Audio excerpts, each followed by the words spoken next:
Hello friends, welcome back to Night Court Narrative. I am Elvish. I hope you guys are doing fantastic today. Today we are discussing the Village Library Demon Hunting Society. This is a book by C.M. Wagner. Sorry, I think I just completely butchered that name. My bad. Anywho, holy hell, this book was actually fantastic. I really did like it. I ended up giving this a solid 4.5-star rating. It was amazing.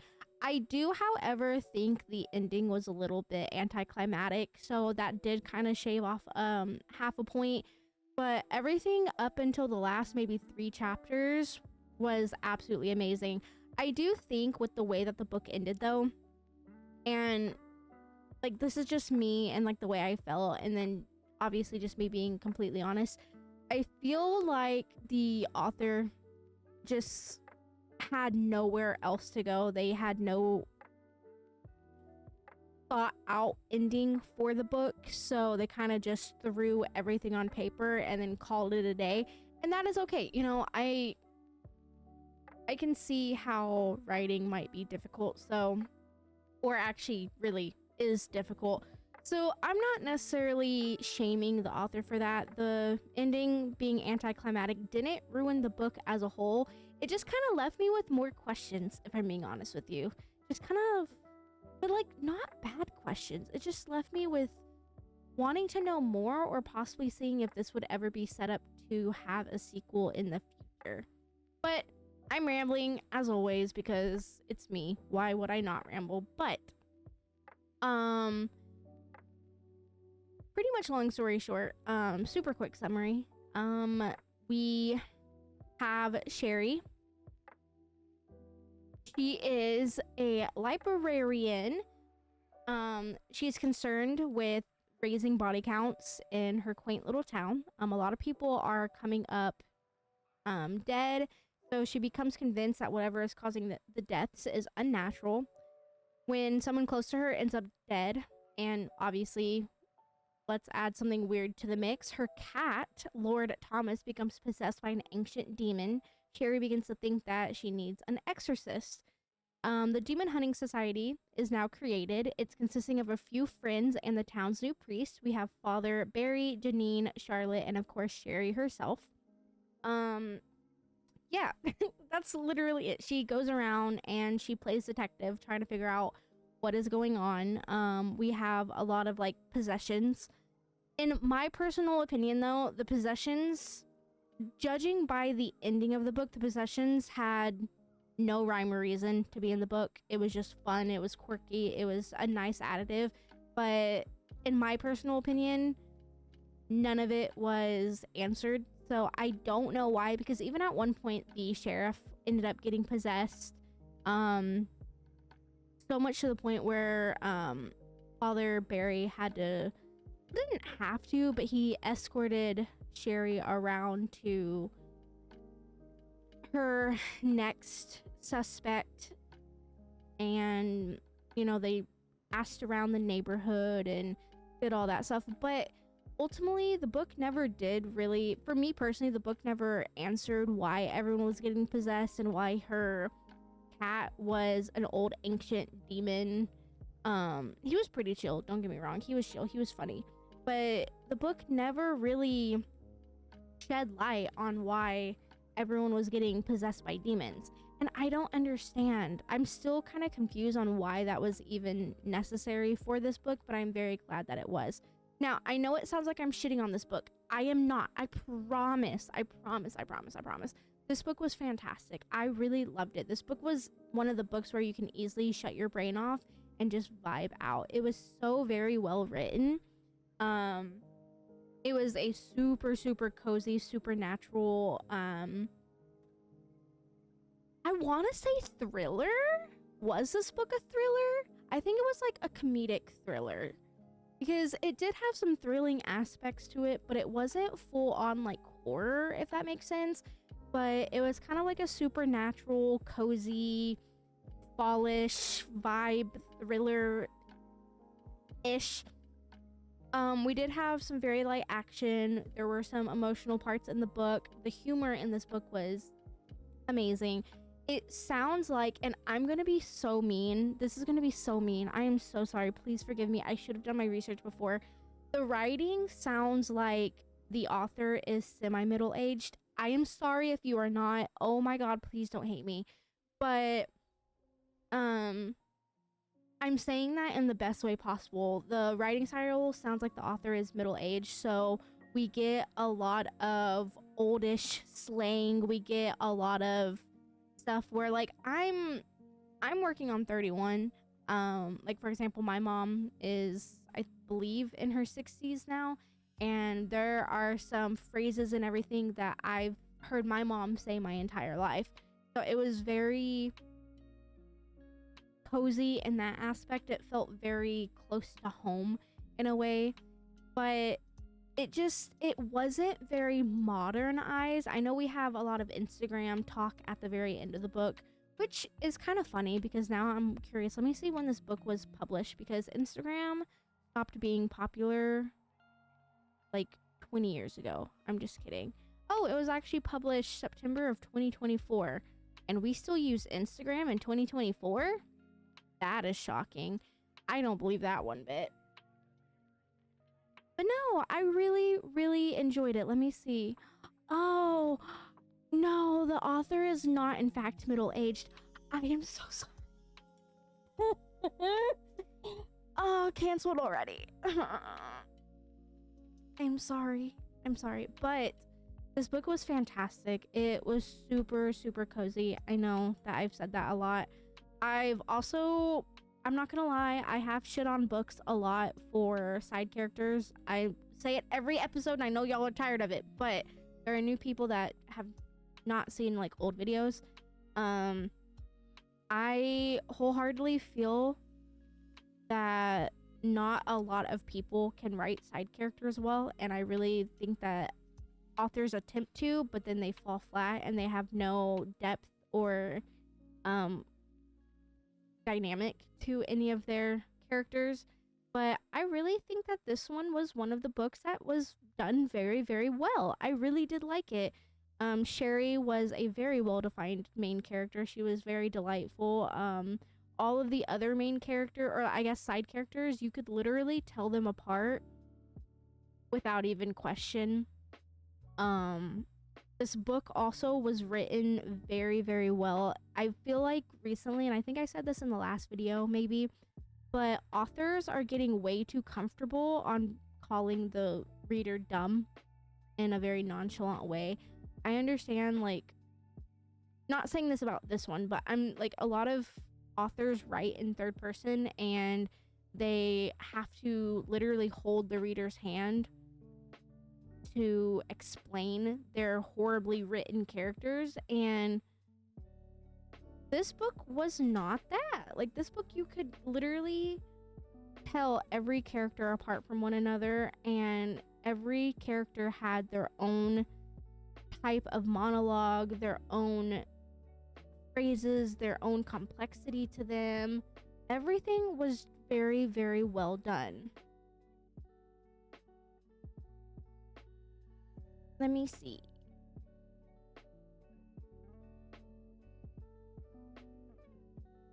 I am literally writing.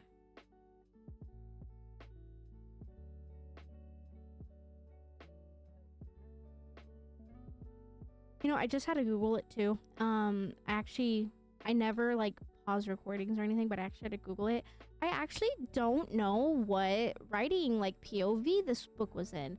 I really don't know, because, like, part of me, like, I know I wasn't saying this book was third person, I was just, like, speaking in general, but to be completely honest, this book was vibing out so hard. I have no idea what POV it was. And mind you, I'm saying that because I despise third person with a burning fucking passion. I hate third person writing so much, but I don't know what the writing was in this. I actually loved this book so much, I didn't notice if it was first person, third person, anything like that. So that is very interesting, and I feel very weird that I didn't notice that. That's always the first thing I notice, like within the first chapter.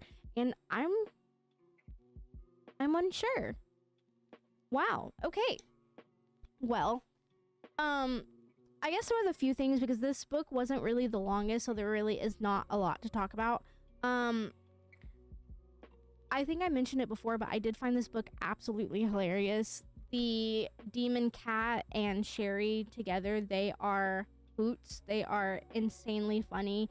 The demon cat is so very sarcastic to the point where he made the book what it was. I actually wish that the demon did possess the cat a little bit more throughout the book. I would have really loved to see more of him.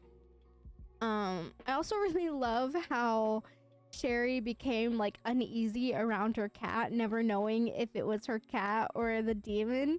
So she would just be like, am I feeding my cat right now? Or like, who are you? And the cat would just meow all nonchalantly like, yo, bitch, hurry up. Give me my food, please. It was so comical. It really was. It was such a cute and cozy book. Like, this book just really sets me up in the fall, cozy, like, Halloween-ish mood. I really, really liked it. This book gave me kind of Sabrina the Teenage Witch vibes. Kind of. Just, you know, with her cat. I don't remember what the demon's name was. I can't remember, but... Or maybe he had the same name. I don't remember. Why don't I remember? He wasn't really that prominent in the story, so I think he said his name once. So I don't remember, and I feel kind of bad. Father Barry, though, yeah, I'm sorry. If you guys have not watched any of my other videos, if this is your very first video, I have like ADHD, and like typically my videos are super bam bam bam to the point. Like I have like bullet points that I talk through. It's very organized. Today I have been working on restocking my Etsy shop. I am fully drained brain wise, and so I'm kind of going into this without a plan. I literally just finished this book maybe 2 minutes before hitting record. So it is very fresh on my mind, and yet, of course, as soon as you hit record, the book just disappears, evaporates as a whole, and is like, did you even read me? I did, I promise. I will say, I guess as my final point, part of the book that I really did like, I've never thought of it this way, but Sherry, one of the guys that ended up dying was Sherry's boyfriend. He ended up telling her that he was divorced. Unfortunately, he had a whole ass wife and kids. When the funeral ended up happening, this part stood out so much. Sherry ended up popping up and was like, okay, you know, this is kind of what I'm doing. And the wife of the man ended up inviting her, and her sons ended up inviting her to the funeral. And so she's like, wow, like, am I actually like really invited? Like, he was cheating on me with you. And she was like, yeah, like, you were his girlfriend, you deserve to be at his funeral, you did nothing wrong, it was him that was wrong. And that stood out to me, because there are so many women that find their men cheating on them and they immediately start attacking the woman. Like, I understand some women understand and know that they're helping their boyfriend, whatever, cheat on their partners. But there are a lot of women out there that genuinely do not know that there is a second person in the picture. So that really stood out to me. And that was like, I don't know, it was sweet. It made me feel all good and cozy inside. And I was just like, I love it. It was great. It was great. Well, ultimately, final thoughts. I absolutely loved this book. I am definitely going to check out this author and read some of their other books. I did see on Goodreads that they have like 2 to 3 other books, I think, maybe. I'm really interested. I really love the writing style. The writing style was very fresh. It was very unique. I would say there's not too many people that can do writing the way that this author did. And I know that sounds weird because, like, the thing is, I've read so many books, especially this year. I'm working on 150. I'm so behind on my books. I was already supposed to be at 200, and work and my Etsy shop and just everything took over. So I'm very behind on books. But, what was I saying? Fuck. Oh, no, my point. Okay, yeah, my point. Like, there are so many authors. Like, I've read so many books, and I understand that every author is different. You know, every author has their niche. Every author has the thing that they struggle with, whatever. But there are so many, like, especially nowadays, there are so many, like, quaint similarities between authors that it actually is now becoming very difficult to differentiate them from one another. You can read, basically, in my personal opinion, you can read 3 different, like, romance books from 3 different authors. They have basically the same plot, basically the same spice, basically the same commentary, everything. Like, everything is copy and pasted. So it's very refreshing getting a new voice, I guess. And I don't know, I really liked this book. I really liked this book. This book would have been an easy 5-star rating if the ending was a little bit more developed. I do think the ending fell flat quite a bit. I did not enjoy the ending at all. The ending gave me nothing. The book spent like 24 chapters building you up to this massive grand reveal of like a clue whodunit. And man, I was so invested in finding out who actually killed it, who actually killed all the people. And I was to the point where I'm like, damn, what if Sherry did it? Like, what if it was a plot twist like that? And like, literally, we got nothing. We were starved by that ending, and I did not like it. But this book was very well done. I give it a 4.5. I highly suggest, if you are wanting a book to get you into the fall-ish vibes, definitely check this one out. And as I already mentioned, I will definitely be checking out this author again. So yes, but as always, if you loved this book, let me know in the comments. Let's discuss it. If you absolutely hated this book, let me know in the comments. I am, like I've said before, like, if you guys are new here, I love opinions. I love everyone being able to express themselves respectfully. So if you truly just think I was like completely wrong and you hated this book, absolutely let me know in the comments. And yeah, let's discuss it. But I hope all of you guys have a very wonderful day. Please stay safe out there. Please get some water, get some snacks, and as always, I will see y'all in the next video. Bye.